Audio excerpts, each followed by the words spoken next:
Ngayon, alam ko na kung bakit pala guys, maaga pa lamang iniindurso na agad ni Senator Robin Hood Padilla itong si Vice President Sara Duterte. Kasi kung matatandaan nyo guys, kinontent ko yan kanina. Sabi dito, Robin Padilla is Team Sara Duterte all the way.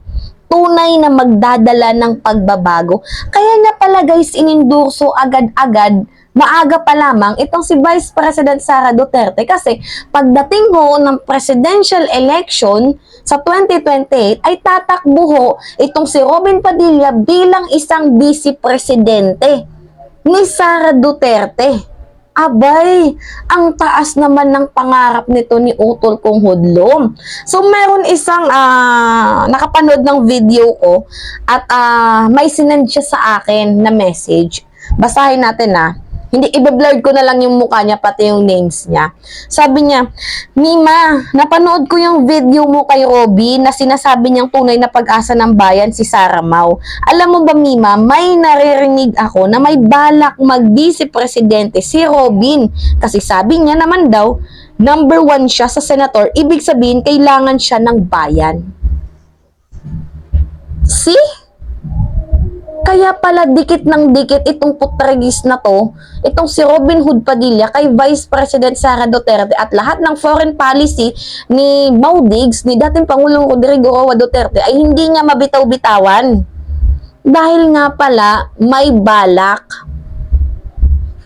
Talaga nga naman siguro isa din ata to si Robin Padilla na naglalakad ho ng impeachment plot para dito kay PBBM. Alam na, may mga pattern na yung galawan nila para din silang si GMA, para din silang si Gloria Macapagal Arroyo. Mga walang puso, mga walang pinagkaiba. Hindi kayo nahihiya niyan? Na yung taong tumulong sa inyo, na yung taong hindi kayo iniwan sa oras na pangangailangan, which is si Pangulong Bongbong Marcos, ay tinatraidor nyo? Tinataksil nyo? Paano nyo nagawa yan? Ha? Paano nyo nakakaya yan? Ikaw, Robin Padilla, alam mo namang bobo ka tapos tatakbo ka pang vice presidente. Hindi ka ba nahihiya nun? Hindi ka ba nahihiya na pinagtatawanan ka ng ibang tao, ng ibang senador? Ni English nga, hindi ka nga nakakaintindi tapos tatakbo ka pa bilang vice presidente? Ano ka? Si Manny Pacquiao?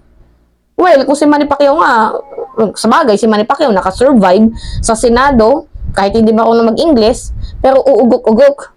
Hindi sapat yung may puso ka lang para sa bayan. Dapat mayroon ka ding sapat na talino, utak sa bawat polisiya mo. Kaya pala, nakikita ko guys yung pattern sa usaping West Philippine Sea. Kaya pala gusto ni Robin na kampi tayo ng kampi, dikdik tayo ng dikdik dito sa Chinese na to. Dahil nga talaga, sinusundan niya yung pattern ni Duterte. Which is, pag sinundan niya ang pattern ni Duterte, pwede siyang maging kakampi or pwede siyang kunin ni Vice President Sara Duterte. If ever man na tumakbo itong si Inday at nangangailangan siya ng Vice Presidente, kukunin niya si Utol kong Hudlom. Hay nako guys. So anyway, nakakalungkot isipin na itong mga taong pinagkakatiwalaan ng ating Pangulo ay unti-unti nang bumabaliktad. Para ka ba sa bayan na Robin Padilla? Ang layo pa ng 2028 election, bakit ang aga mo namang nangampanya? Ang aga mo namang pumatok sa Senado, sa puso ng mga tao. Ang layo-layo pa ng katotohanan Diba? Kaya nga dito sa message na to, mapapansin nyo din guys Senator Robin Padilla is all in for Vice President and Education Secretary Sara Duterte.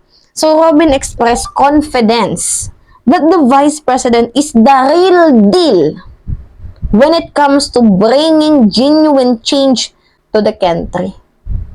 Sabi dito, no demolition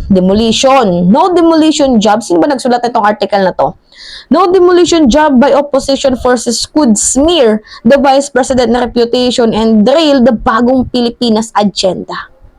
So, sinasabi ni Utol kong Hudlom na si Vice President Inday Sara Duterte ang bagong mukha ng politika. At ang tunay na magdadala ng pagbabago. Tunay na magdadala ng simbolo ng bagong lipunan, bagong Pilipinas. Kaya pala, nakikita nyo guys, talagang mga balimbing Itong si Vice President Sara Duterte, may history na din to sa ginawa nilang moves ni GMA, ni Gloria Macapagal Arroyo. Imagine kung kung hindi tuta itong si Sara Duterte ni GMA, edi sana hindi to nag-resign sa lakas CMD. 'Di ba? Nung dinemote ni Martin Romualdez, itong si GMA, anong ginawa ni Sara Duterte? 'Di ba nag-resign siya sa lakas CMD para patunayan na mahal niya itong si GMA. 'Di ba? Imagine, paano niyo to nagagawa? 'Di ba nakakalungkot isipin na itong mga taong to na dapat sana, 'di ba, nakakatulong, hindi mga betrayal to Sabi pa dito, Padilla also belittled the perceived alliance of leftist group and certain opposition personalities allegedly trying to discredit the Vice President. Filipinos are no longer fooled by dirty politics. Hindi na talaga kami maluloko. Sino yung nagsabi magpapaloko kami? Wala. Hindi na kami dito maluloko ng mga kalaban.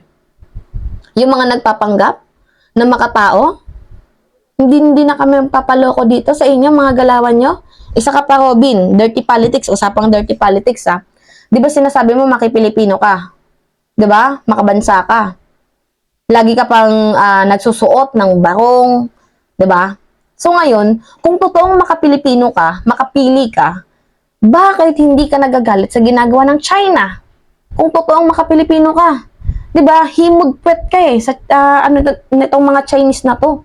Kung totoong makapilipino ka lang tatanungin lang kita, bakit hindi ka nagre-react sa ginagawang kabulastugan nitong mga Chinese na to sa Scarborough Shoal dito sa mangingisda natin? Naglagay ng floating barriers, hindi ka nag-react. Sinirang coral reefs, hindi ka nag-react. Sinisira yung mga marine resources natin, hindi ka nag-react. Winater cannon tayo, hindi ka rin nag-react. Yan ba yung totoong makapilipino? Tapos nag-post ka pa na dapat pumunta tayo sa West Philippine Sea at maglagay ng mga bandera ng Pilipinas. Tapos yung dala mo lang dun, bunganga mo, kumanta ka lang ng "Ang bayan ko'y tanging ikaw", hero ka na nun? Robby naman, wag na tayong maglokohan dito. Wag na tayong maging hipokrito. Alam ko naman na kaya anti-government, alam niyo guys pattern din nung simula nang napansin ng mga tao na di ba maki-pro-Chinese itong si Robin Padilla.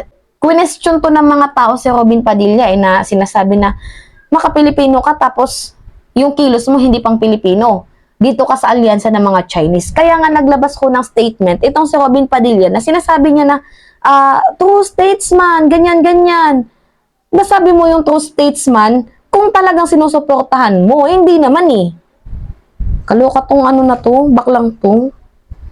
So anyway guys, ngayon may pattern na sila So tingnan na lang natin yung kanilang next move. So anyway, yun lamang ho at it's me again, si Mima Alicia, tagbabalik ulit para sa ating panibagong video.